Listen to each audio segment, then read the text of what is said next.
Jadi jalan menuju rumah itu ada jalan batako di. Berarti ke dalam gitu rumahnya. Nah masuk ke dalam. Nah di situ ada pohon bambu di sampingnya. Jadi pas mau motor itu pakai lampu tembak dia bang, terang gitu ya. Pada gelap. Iya.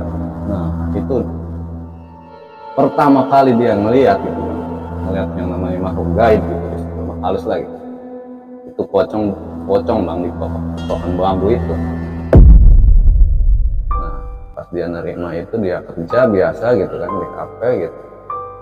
Nah malam pulang dan ternyata pas paginya itu dia meninggal bang. Benar tuanya ini. Iya meninggal. Innalillah. Selesai penguburan, jadi malam pertama tahlilan itu ya, itu biasa tahlilan gitu kan. Nah jadi si Eri ini malam itu mimpi bang, mimpi itu didatengin sama almarhum ibu mertuanya ini.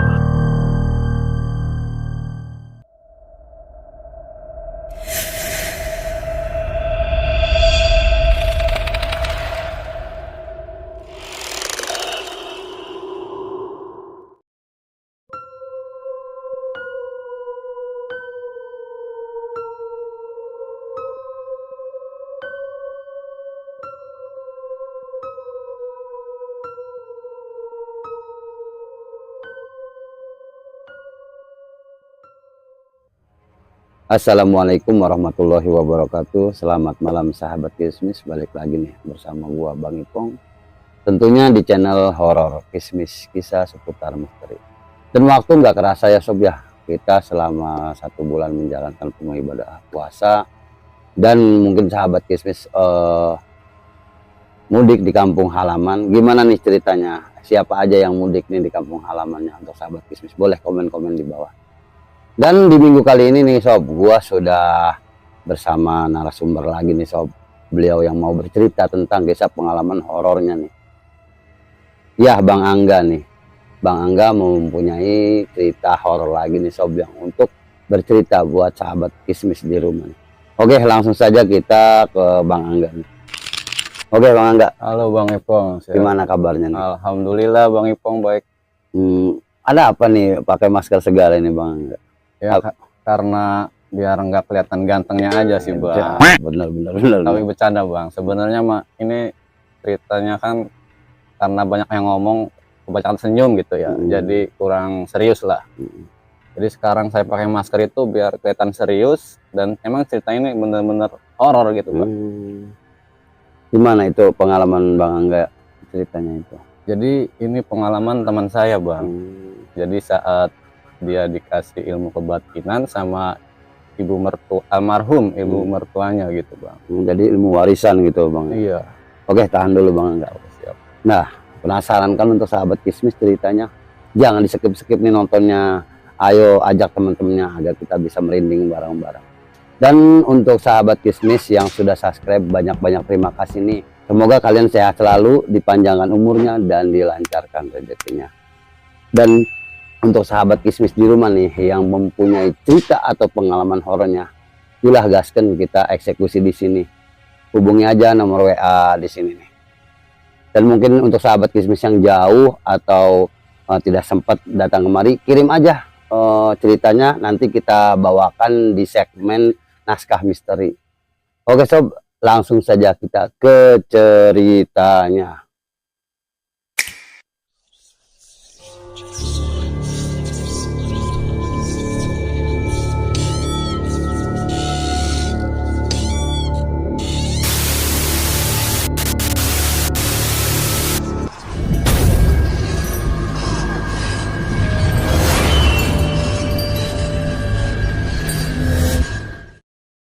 Oke Bang Angga, gimana ceritanya nih? Jadi teman saya ini bang ya, mau panggil aja namanya Eri lah gitu ya. Nah saya kenal dengan Eri ini waktu tahun 2020 bang. Itu waktu kerja di sebuah proyek lah gitu ya, yang cukup agak lama juga sih bang. 3 bulan mungkin, 3 bulan lebih lah. Dan saya sempat juga main ke rumahnya bang. Jadi dia itu tinggalnya di daerah Kota Serang lah, di kotanya gitu ya. Memang jauh dengan rumah saya kan, beda kecamatan lah gitu. Nah jadi kita itu udah benar-benar akrab banget bang. Udah soulmate lah gitu. Udah soulmate gitu kan, udah ngopi bareng lah gitu, udah CS aja gitu ya. Nah pada suatu ketika bang, itu dia udah nggak kerja lagi di bangunan gitu bang ya. Dia kerjalah di sebuah kafe gitu. Walaupun kerja dia itu sebagai OB gitu kan, dan servis lah gitu Di kafe tersebut gitu. Iya. Cuman yang penting kan berkah ya gitu bang ya. Nah jadi Bang Eri ini dia itu nggak percaya dengan hal-hal goib bang. Dia itu nggak percaya dengan makhluk halus lah gitu. Selama dia waktu bujangan itu nggak pernah yang namanya nemuin hal-hal kayak gitu. Nah dan sempat jadi suatu ketika itu dia alhamdulillah dapat jodoh bang di tahun 2001 Menikah. dan dia juga ngabarin ke saya kan, dan saya juga nganterin nikah dia gitu kan. Nah jadi posisi rumahnya itu emang jauh dari rumah si Eri ini bang. Istrinya ini. Ya calon istrinya itu beda kecamatan juga sih kan. Nah itu saya nganter nikah ke sana itu, jadi rumahnya itu di belakang bang. Jadi belakangnya itu sawah lah gitu ya, tegal gitu, sawah-sawah gitu kan. Dan juga ada pohon bambu di situ di sampingnya, halamannya itu bang ya. Beberapa bulan kemudian itu bang kan, saya kan udah jarang ketemu bang ya sama dia kan. Nah jadi setelah dia menikah itu bang, saya itu udah jarang ketemu gitu kan. Nah dan beberapa tahun itu dia ketemu saya gitu kan, dan di suatu malam itu dia curhatlah ke saya bang tentang kejadian yang dia alami di rumah istrinya bang. Itu bang enggak berapa lama itu enggak ketemu sama teman bang? Ya mungkin 1 tahunan lah gitu ya, karena saya juga punya kesibukan sendiri kan ya. Nah dan si Eri ini pas malam itu dia ceritalah ke saya tentang apa yang dia alami gitu bang.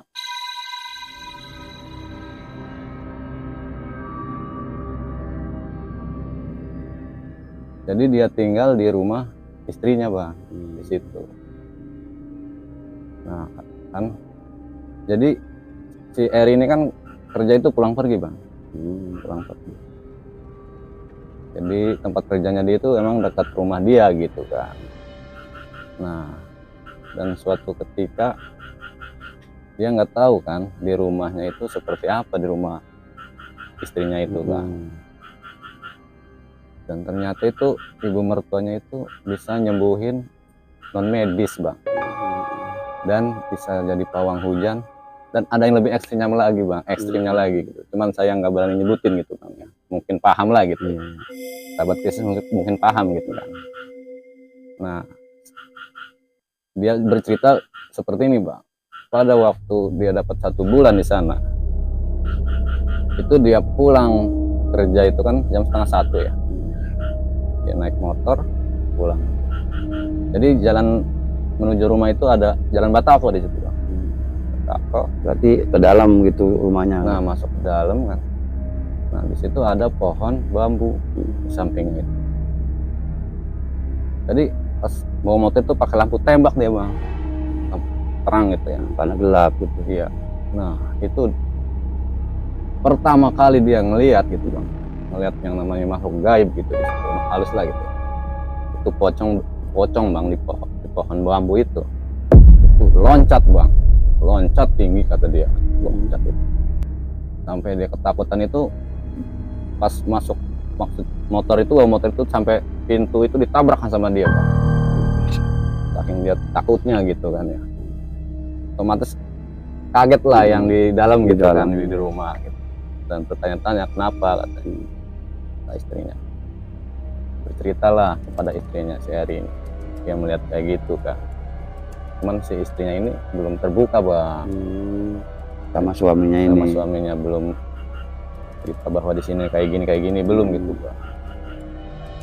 Nah, dan dapat 2 bulan itu bang ya, jadi istrinya itu hamil ternyata bang.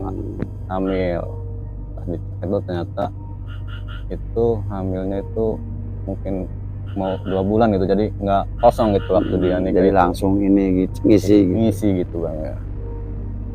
Nah itu dia pas jadinya malam itu bang ya, dia pulang dari tempat kerja dia itu, yang namanya istri lagi hamil ya kan biasanya kan jangan masuk dulu lah gitu kan dalam ya, rumah habis itu. kemana-mana Iya, nggak boleh masuk dulu gitu ya.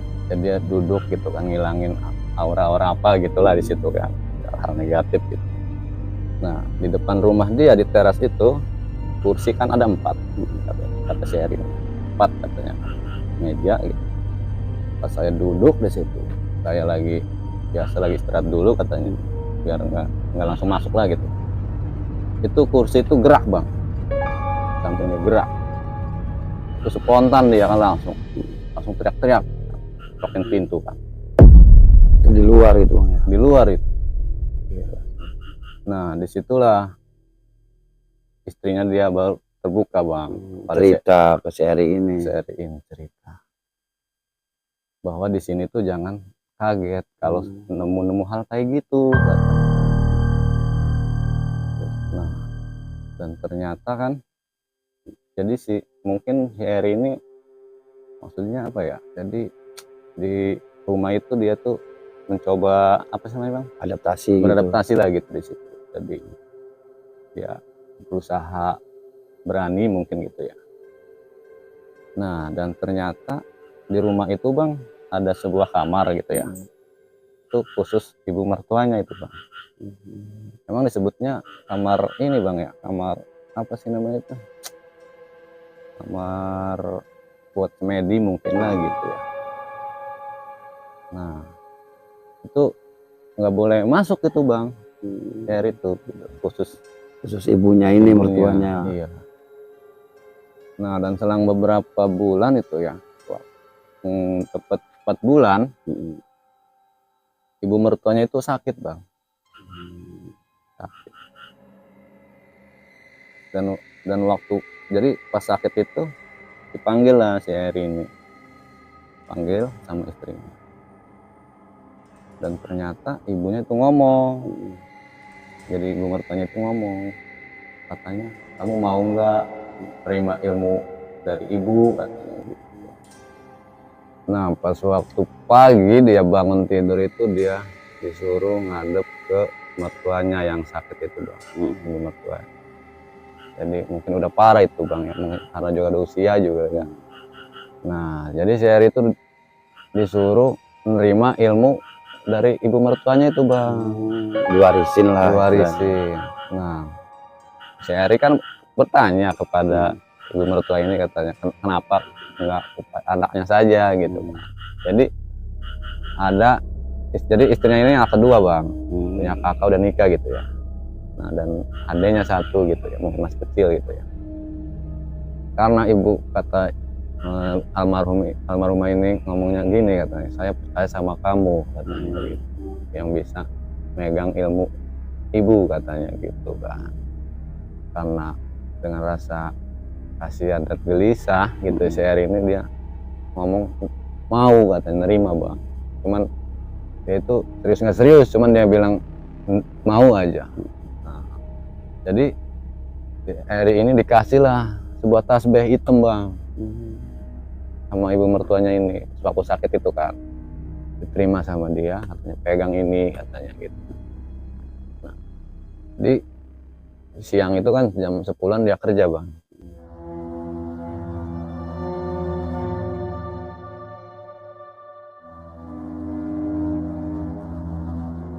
Jadi ibu mertua itu masih ada lah gitu ya, masih hidup pas waktu itu.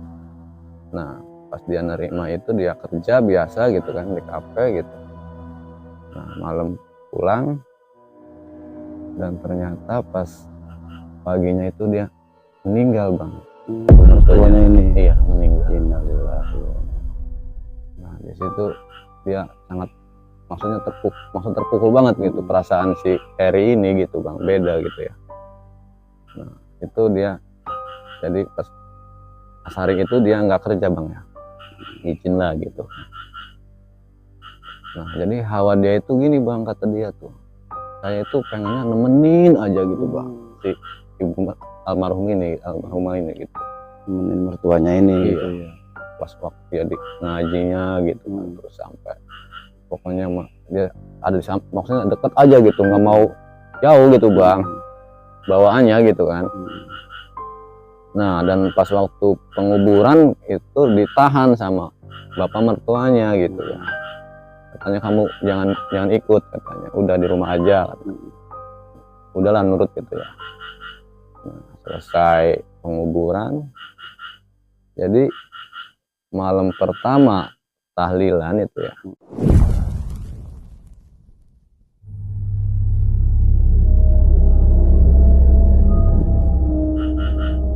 itu biasa tahlilan gitu kan. Nah jadi si Eri ini malam itu mimpi bang, mimpi itu didatengin sama almarhum ibu mertuanya ini. Itu tempatnya gelap kata dia kan, gelap gitu kan. Nah, dan yang kelihatan itu cuman ada kayak kertas putih gitu kan, dipegang sama ibu mertuanya itu bang. Dan ada tulisannya begini katanya, ngadepin keluarga ini harus sabar katanya, harus kuat. Nah pas keesokannya itu bangun dia kan, dia bilang lah ada bapak mertuanya gitu kan, bahwa saya mimpi ketemu ibu mertua gitu kan. Cerita lah gini.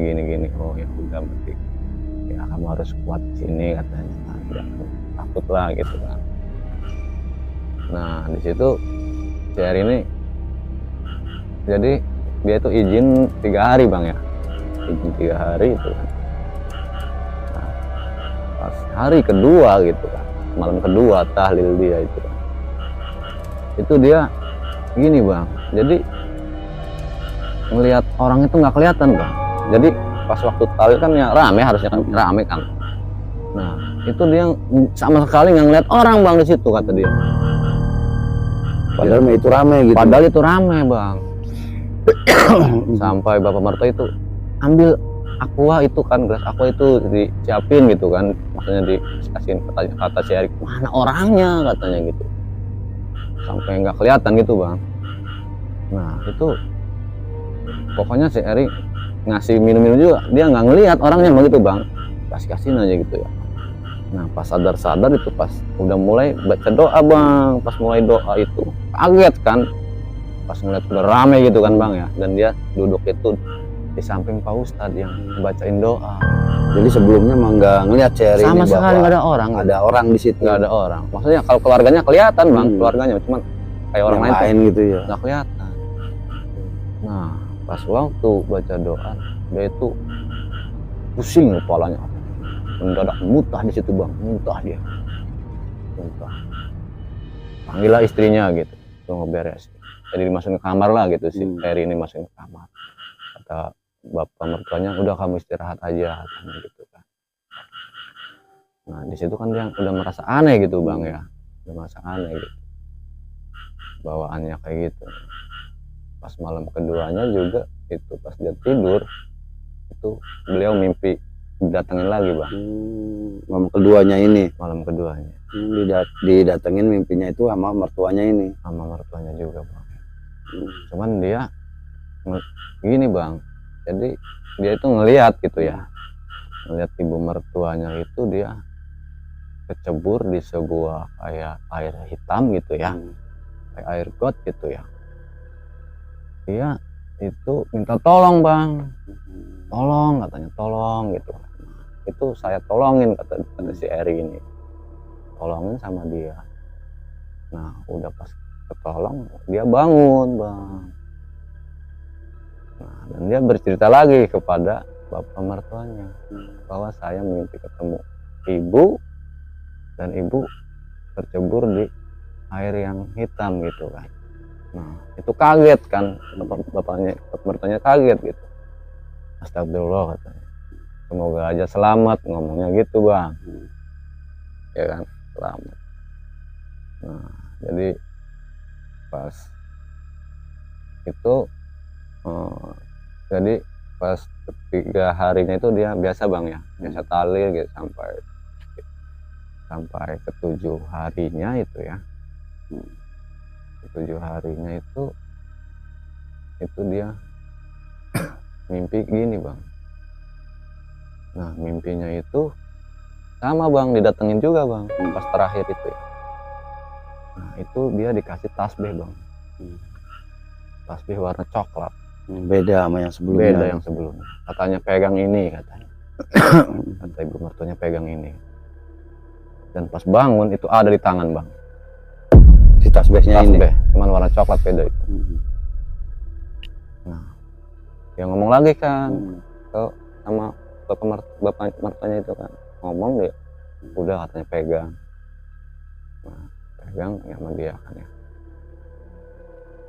Nah, pas waktu itu juga gini bang ya, pas waktu mimpi itu juga gini katanya, karena bapaknya itu sakit. Nah si ibu mertuanya itu bilang ke si R ini, sembuhin bapak mertua kamu katanya, sembuhin gitu kan, disuruh sembuhin. Pesan dalam mimpinya gitu. Iya pas mimpi itu katanya. Nah pas dia bangun itu pagi itu emang itu bapak itu emang sakit bang, panas gitu kan ya. Pas waktu dia cerita juga dia emang lagi sakit juga gitu kan. Nah itu mendadak si Eri ini kayak tabib bang, nyuruh istrinya ambilin ini gitu. Nah dia nggak tahu bacain apa gitu kan, itu diminum sama dibalur segala gitu kan. Alhamdulillah itu besok harinya itu ke sawah bang, sembuh gitu, seger gitu kan. Nah ngerasa aneh tuh si Eri ini, ngerasa aneh gitu. Cuman kata pesan bapak mertuanya, udah jalanin katanya gitu, jalanin, ini udah amanah katanya gitu, jangan disia-siain lah gitu kan. Nah singkat cerita bang ya, nah itu dia kan kerja di kafe itu, ceritanya ada acara bang di situ, ada acara, jadi acara bener-bener rame gitu bang ya, karena kafenya itu ada yang terbuka gitu bang tepatnya. Nah dan posisi di cuaca itu mendung bang, mendung mau hujan gitu kan. Nah si bos ini nyuruh lah ke si Eri ini, katanya coba cariin pawang katanya, pawang hujan. Nah si Eri ngomong, udah nggak usah nyari pawang hujan katanya, udah biarin saya duduk ke sini katanya, udah saya yang nungguin katanya, ngomong gitu si Eri kan. Dan bener bang, itu nggak turun, hujan itu nggak turun, walaupun mendung bener mau hujan itu. Dapat si Eri ini. Dapat si Eri di situ. Itu karyawan yang lain kan bingung ya, katanya punya ilmu apa katanya, kaget gitu kan.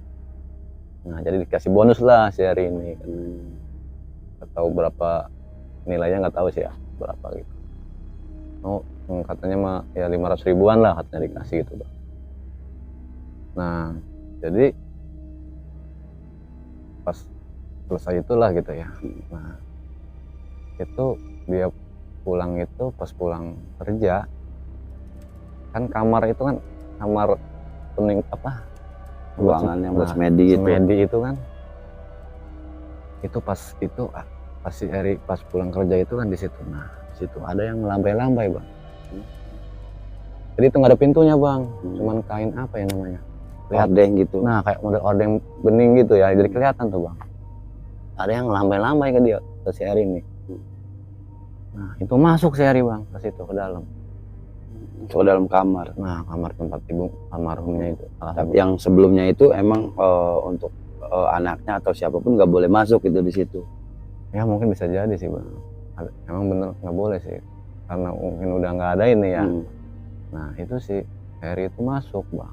Nah di situ jadi tempatnya itu bang, lampu itu dikasih kain bang, biar saya redup gitu ya. Nah di situ ada sesajen, ada menyan di situ bang. Nah pas waktu dia nyamperin yang ngelambai-lambai ke dia itu kan, kayak soal kayak manggil gitu, perasaan saya itu kayak dipanggil gitu kan sama si makhluk itu. Pas dia masuk, dia itu nemuin cincin bang, cincin di situ. Cincin mas kawin. Bukan lah Oh, bang, iya. jadi cincin kayak biasa cincin apa sih namanya, kayak orang bisa itu cincinnya gitu ya. Warnanya itu merah kayak merah hati gitu kata dia kan. Cincin batu akik gitu. Nah cincin batu akik.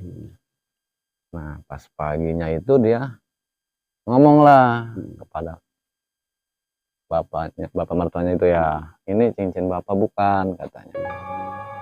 Nah nggak ngerasa kan bapak mertuanya ini nggak ngerasa gitu, bukan katanya. Ini dari mana katanya.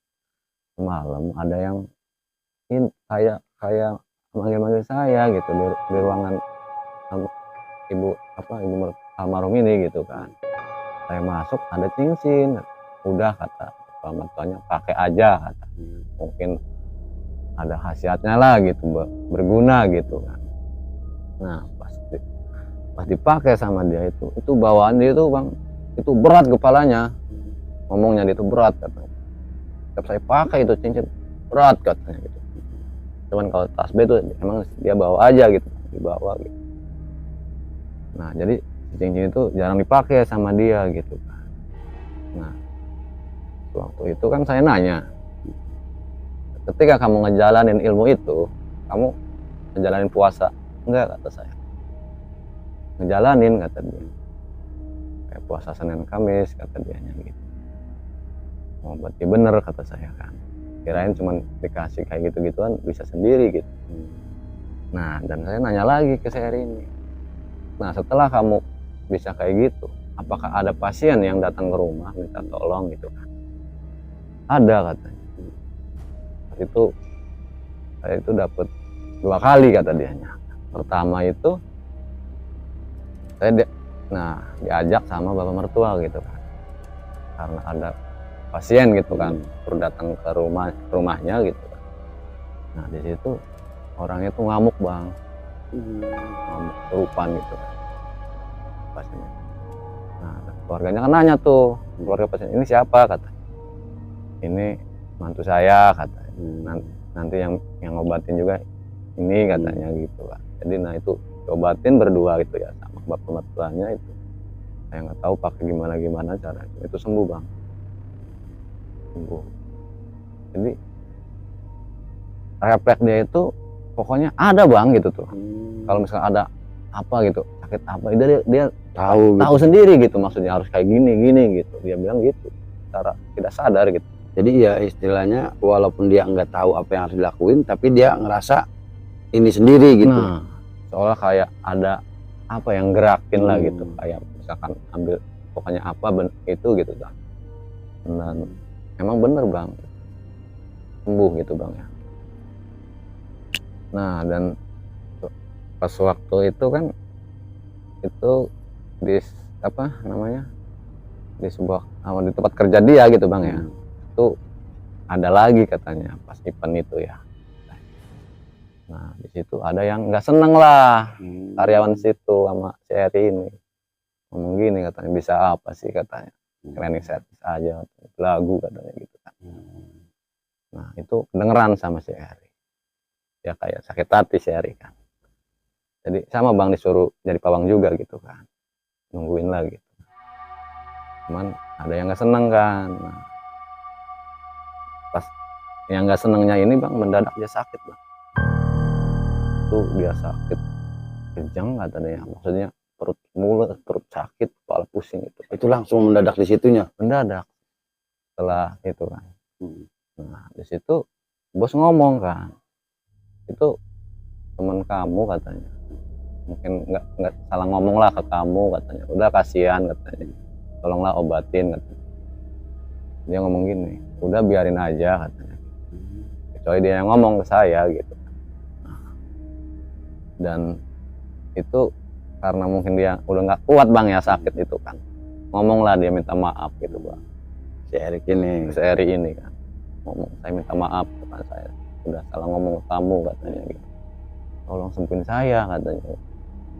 Itu langsung bang, langsung ya di kamar itu diobatin sama dia. Bener bang, total itu sembuh. Nah di situ udah karyawan itu udah nganggep dia sakti gitu, hebat lah. Kayaknya ya bisa lah gitu. Iya bisa. Ya bahwa dia udah ngebuktiin bahwa si ini juga bisa sembuh gitu. Bisa sembuh. Jadi pokoknya berarti ya benar punya keahlian gitu bang ya. Nah jadi di situ bos juga ngomong gini, nanti pas waktu, kata dia gini kan, nanti pas waktu acara saya mau nikah katanya, bantu saya katanya biar nggak hujan kata dia. Berani berapa kata si Ari, biasa dipesandain gitu bang ya. Udah gampang katanya. Nah, itu kan waktu ya belum gitu ya bang ya. Nah si Ari ini ceritalah ke bapak mertuanya, Pak saya habis gini gitu kan, mamang hujan, dikasih berapa katanya, 500.000. Jangan mau katanya, jangan mau kali 500.000, itu resikonya nyawa kamu kan, ngomongnya gitu. Berarti si bapak ini mau udah tahu gitu. Udah tahu bang, jadi nggak boleh asal gitu ngasih harga kayak gitu. Soalnya kalau kamu habis kayak gitu pasti pusing kepalanya, mual katanya. Bener kata si Ari, bener Pak, iya. Ya udah Pak, nanti mau katanya minta yang agak mahal katanya. Iya harus kayak gitu katanya, itu soalnya taruhannya nyawa gitu. Jadi setelah dia bilang ke bapak mertuanya, jadi itu ada harganya bang ternyata, jadi pawang kayak gitu kan.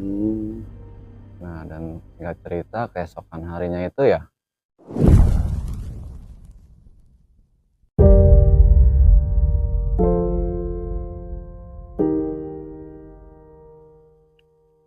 itu dia kerja, itu si bos itu ngomong lagi, gimana siap enggak nanti pas saya mau nikah katanya. Siap katanya, cuman maaf ini Pak, jawaban saya hari gini, saya nggak bisa nerima kalau dikasihnya cuma segitu katanya. Terus maunya berapa kata si bos, saya minta 2 juta sama rokok 1 selop kata dia. Harganya itu. Iya, kaget lah kan si bos ini, biasa dikasih 500.000 kan sama rokok gitu sebungkus, ini mintanya kayak gitu, mahal amat kata dia. Kata si Ari, ini soalnya resikonya ke saya gitu ngomong dia. Nah si bos ini soalnya nggak percaya gitu. Terus gimana kalau hujan kata dia.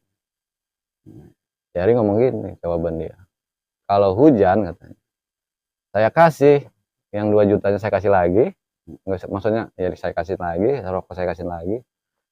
Tapi kalau nggak hujan nanti bapak mau bayar 4 juta ke saya. Ngomongnya gitu. Lipatnya gitu ya. Lipat. Kok bisa kayak gitu? Karena bapak nggak percaya ke saya kan. Nah, si bapak itu langsung aja gini. Ya udah saya percaya kok, percaya katanya. Ya udah nanti. Pokoknya pas waktu saya nikahan kamu hadir lah gitu kan. Nah disitulah jadi emang nggak tahu sih jaraknya berapa bulan itu ya, emang belum itu bang ya, belum itu gitu. Nah dan pas waktu selesai kerja dia kan, nah pulang itu bang ya, dia kan gini bang, itu dia punya rokok 1 bungkus bang, itu baru diisep 1 batang, ditaruh di kamar, dan pas pagi tuh hilang deh rokok sama kornya hilang. Sama bungkus-bungkusnya. Iya sama bungkus-bungkusnya itu hilang. Padahal kan di situ maksudnya kakak dia tuh kakak iparnya nggak ada gitu bang ya. Maksudnya, mana mungkin saya diambil gitu kan ya. Dia ngerasa aneh gitu kan. Dan ngomonglah ke istrinya, saya semalam tuh beli rokok katanya baru sebatang katanya. Saya taruh di sini nggak ada katanya. Itu istri saya langsung masuk kamar itu bang, kamar tempat semedi itu. Nah saya ngikutin kan, cuman saya nggak ikut masuk. Cuman istri saya ngomong gini kata dia, kalau mau rokok ngambil aja, jangan diambil semua katanya. Padahal nggak ada orang itu bang di dalam kamar semedi itu. Mungkin tahu mungkin ya di situ banyak makhluknya gitu kan si istrinya ini. Jangan dibawa semua katanya. Kalau mau ambil aja katanya gitu. Cuman jangan semua katanya. Nah si Eri ini kan ngedengar, keluarlah istrinya itu dia masuk ke kamar lagi, itu ada bang rokoknya utuh bang sama korek-korek. Aneh si Eri, merasa aneh. Nah istrinya ngomong lah, katanya kalau ada kehilangan apa-apa, ngomong aja ke dalam, kata, ke kamar medinya ibu, kata rumah ibu, katanya. Oh iya kata. Itu aneh kan bang, merasa aneh. Nah udahlah, dia biasa bang ya, beraktivitas kerja itu kan. Nah dan itu alhamdulillah pas waktu udah dapet itu ya, kan yang istri kan lagi hamil bang ya. Nah itu pas atau bulan apa itu ya, jadi istrinya itu lahir lah bang, lahiran lah gitu ya. Jadi dapat keturunan itu cewek bang, anaknya cewek. Nah di situ ada kejadian anehnya gini bang,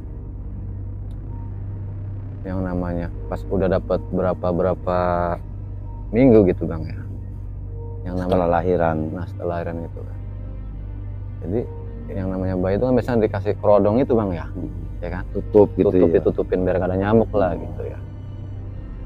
Nah itu mendadak itu bang, waktu malam itu katanya itu kerodongnya itu mental bang, mental itu merinding nyatain.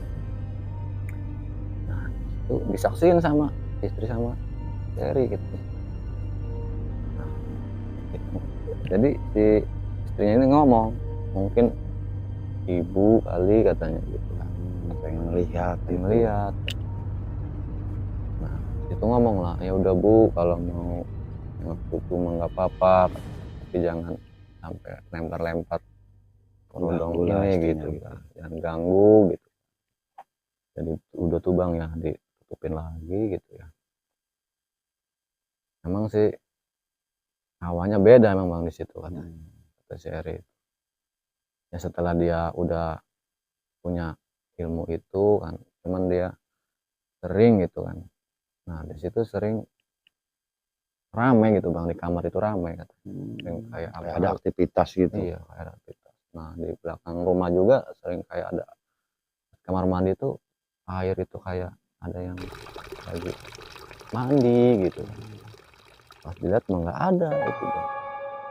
Di suara-suara kayak gitu bang di rumah istrinya itu. Itu semua ngedengar apa si Eri doang ini yang ngedengar? Itu mungkin si Eri gitu ya.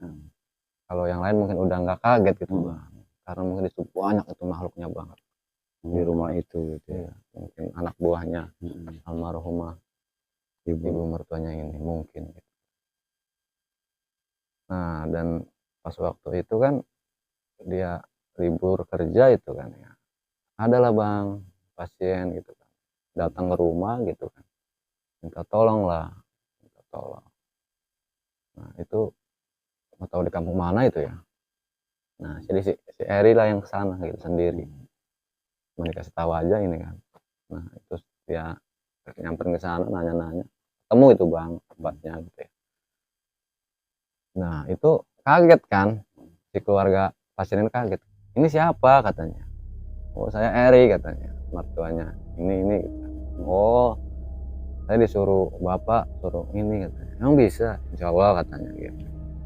Jadi pasiennya itu sama bang, kayak rasukan juga gitu bang, rasukan ngamuk gitu bang ya. Nah jadi dengan kebiasaan dia gitu, itu diobatin lah sama dia gitu. Pokoknya caranya saya nggak tahu gitu kan ya, cuma dia yang tahu kan ya. Jadi diobatin itu bener sembuh bang. Jadi di situ udah kenal gitu bang. Jadi sekarang udah tahu, jadi ilmu Tuanya ini gitu, mertuanya ini bahwa diwarisin itu diwarisin pada si Eri. anaknya, iya. Ya pada si Eri, pada mantunya ini. Mantunya. Nah setelah selesai gitu bang ya, selesai pulang lah dia kan, pulang ngomong lah bahwa dikasih segini gitu. Udah tuh bang, biasa dikasih lah ke ini gitu, dikasih ke bapak mertuanya, dikasihin uangnya gitu. Cuman katanya udah pegang kamu aja katanya gitu. istri kamu katanya gitu bang. Nah setelah selesai dia ngobatin pasiennya itu bang ya, ya biasalah beraktivitas bang, kerja gitu kan. Nah pas waktu itu bang ya, anak dia kan masih kecil bang ya, masih bayi lah gitu kan, mungkin udah dapet 3 bulan mungkin gitu ya. Nah pas waktu itu emang benar malam Jumat kata dia ini bang. Pas dia pulang malam itu kan, nah, dia itu jadi si bayinya itu di kamar ya gitu, posisinya di kamar. Nah pintu kamar dia itu ada tirai magnet bang di situ. Kamar yang tempat semedi ini apa bukan? Kamar dia gitu kan. Kamar dia. Nah itu ceritanya dia mau pengen makan lah gitu bang, pengen diituin lah sama istrinya gitu kan, dibuatin lah instan gitu mana. Nah malam itu dibuatin sama istrinya, jadi anaknya itu lagi tidur lah gitu. Pas waktu dia makan ditemenin istrinya itu bang ya, jadi si tirai magnet ini bang, buka tutup. Itu real ngelihat itu bang, dari kalau emang kena angin paling kan goyang-goyang doang bang ya, Nggak ngebuka gitu. Itu buka bunyi. Itu kata istrinya udah biarin kata, mungkin ibu katanya ngomongnya gitu aja, mau ngeliat bayi kata. Ya udah kata, tapi jangan ganggu lah gitu kan. Dan ternyata bang setelah itu ya, pas selesai makan itu anaknya itu nggak bisa tidur bang, nangis itu bang, nangis. Nah itu ngomonglah istrinya, katanya tolonglah papanya tidur katanya, nanti lagi kalau emang mau ngajak main gitu, kalau emang mau nemenin cucu katanya nanti lagi gitu kan. Nah setelah ngomong itu nggak lama itu bang, itu emang diem bang, bayi itu diem tidur bang. Dan karena kan si Eri juga bisa gitu kan bang ya, maksudnya ya apa sih namanya, punya kalian juga gitu kan ya, jadi sama si Eri juga diobatin juga gitu kan, diituin lah gitu anaknya ini gitu, diem dia bang, diem tidur. Nah emang sih bang ya, si Eri ini waktu pas dia pacaran gitu sama si istrinya ini, itu emang gak lama dia bang, waktu kenal istrinya ini itu dia jarak cuma kenal 2 bulan bang. Kan pas pertama saya udah bilang ya, dia itu nggak percaya yang namanya hal-hal gaib gitu ya, kayaknya makhluk halus itu ya. Emang pas waktu dia yang namanya apa sih, main ke rumah istrinya itu kan, waktu dulu itu emang Apel gitu. apel lah bahasanya gitu ya, itu emang dia nggak pernah melihat penampakan langsung, itu nggak pernah bang. Jadi cuman sekelibatan aja gitu, kilas bayangan aja gitu bang. Emang udah rasa emang pas waktu, cuman emang yang benar-benar real itu pas waktu pocong itu katanya bang gitu. Jadi si Eri ini bang ya kan, nah pas waktu dia main ke rumah saya itu, dia cerita pengalamannya ini gitu kan bang, saya itu agak tertarik gitu, apa bener gitu ya dia punya keahlian gitu kan, saya juga penasaran gitu kan bang. Nah saya kan ngomong, dibawa enggak yang semua yang dikasih itu, saya bilang ada kata dia, di jok motor kata dia gitu bang. Nah pas malam itu diambil nih enggak katanya, tasbih hitam pertama dikasih gitu kan, ini tasbih coklat pas waktu di alam mimpi dikasih kata dia, ini cincin yang saya temuin di kamar semedinya ibu mertua saya gitu. Kaget saya bang ya, nggak berani megang saya bang, udah saya bilang udah taruh aja lagi kata saya ya. Nah di situ kan saya kan gini bang, anak saya itu kan kayak punya gimana ya, kalau malam itu tidur itu nggak pernah nyenyak gitu bang, suka nangis gitu kan, pokoknya sekitar jam 2 itu kan pasti bangun dia bang. Jadi kalau semalam 2 malam sih menurut saya biasa aja, cuman itu lama bang, lama. Emang saya pernah minta gitu kan nyareat gitu ya, nah itu jarak 1 minggu doang paling bang, anteng tidur itu anak saya itu bang. Saya ngomong lah ke si Erik kan pas malam itu kan, mumpung diadaan. Saya bilang gimana, bisa bantu saya enggak? Saya bilang anak saya kalau malam tuh suka nangis. Saya bilang tolonglah, saya bilang bantuin. Udah gampang kata saya. Nah jadi ngambillah kata dia, ambil air apa sih, gelas air minum katanya. Nah dipegang sama si Eri ini, nggak tahu dibacain apa doa gitu. Dan nanti pas bangun minumin, kasih aja katanya gitu kan. Nah, jadi singkat cerita itu kan, si Eri ini udahlah bang, pamitan pulang gitu. Pulang. Jadi sampai sekarang dia itu masih megang bang ilmu itu. Dan saya juga sering ketemu lagi gitu sama beliau gitu. Nah emang bener bang, pas waktu anak saya jam 2 bangun nangis gitu. Nggak jelas itu nangisnya ya, saya kasih minum lah itu bang, saya baca bismillah gitu kan. Nah itu bener bang, itu nyenyak anak saya bang, nyenyak sampai alhamdulillah gitu ya. Jadi sekarang itu udah jarang juga bang anak saya gitu, alhamdulillah gitu. Nah Bang Angga ya, sebelumnya kan kalau misalkan warisan ini kan sebutnya warisan ilmu nih Bang. Iya. Jadi namanya kita untuk mediasi pengobatan atau yang disebut tadi pawang hujan, kan itu ada mungkin bacaan-bacaannya lah gitu. Apakah ya mungkin dalam mimpi atau ya secara langsung waktu itu ngasih tasbih itu bacaan-bacaannya itu Bang.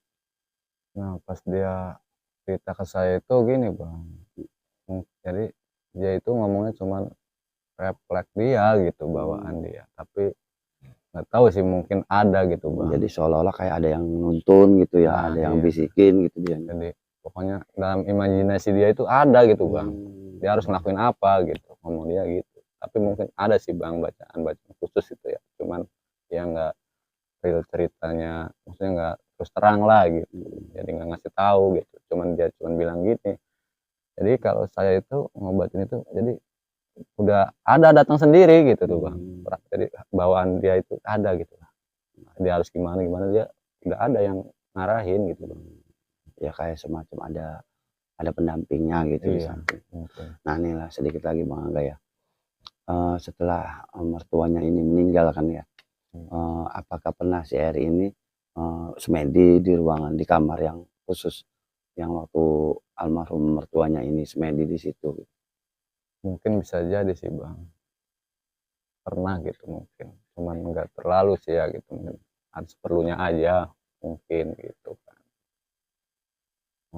Dan apa ya namanya ya, mungkin itu kan kamar ini ya, kamar ibu, kamar mertuanya, jadi dia juga nggak ngerasa enak gitu bang, makanya cuman dikasih amanah gitu, jadi ya saya cuma ngejalanin aja katanya, ngomongnya gitu sih bang. Dan sebenarnya sih bang ya, si Eri ini tadinya kan saya ajak bercerita ke sini gitu bang, cuman karena dia alasannya mungkin privasi juga gitu kan ya, Sibuk gitu ya. sibuk juga. Nah dan di situ kan saya ngomong, gimana kalau saya yang ceritain, kata saya, silahkan nggak apa-apa, yang penting mah privasi katanya gitu. Memang namanya juga saya samarin sih bang ya, jadi karena saya juga nggak enak juga kan bang ya, karena mungkin ada family Keluarganya. nah keluarga di situ kan gitu. Jadi ya intinya mah udah dapat izin aja gitu ya, Iya, Bang Angga ini bercerita gitu. udah dapet, yang benar itu cerita real gitu bang, pengalaman teman saya itu. Oke sahabat Kismis nih, mungkin cerita di minggu kali ini cukup ini ya dari Bang Angga ya. Ya kita ambil segi positifnya aja, buang jauh-jauh negatifnya, bahwa ya apapun ininya yang baik ya kita ambil dan yang buruknya kita buang jauh-jauh. Tetap semangat dan selalu jaga kesehatan. Gue juga agak kurang enak badan ini ya Sob ya. Namanya kemarin itu sibuk sekali gitu. Kurang fit badannya, mungkin batuk-batuk tadi, mohon maaf lah. Oke, cukup sekian, dan jangan lupa nih untuk sahabat Kismis yang belum subscribe, jangan lupa buat subscribe, like, dan aktifkan tombol loncengnya agar tidak ketinggalan cerita-cerita dari Kismis. Oke sob, cukup sekian. Assalamualaikum warahmatullahi wabarakatuh. Sampai ketemu di minggu depan. Dadah.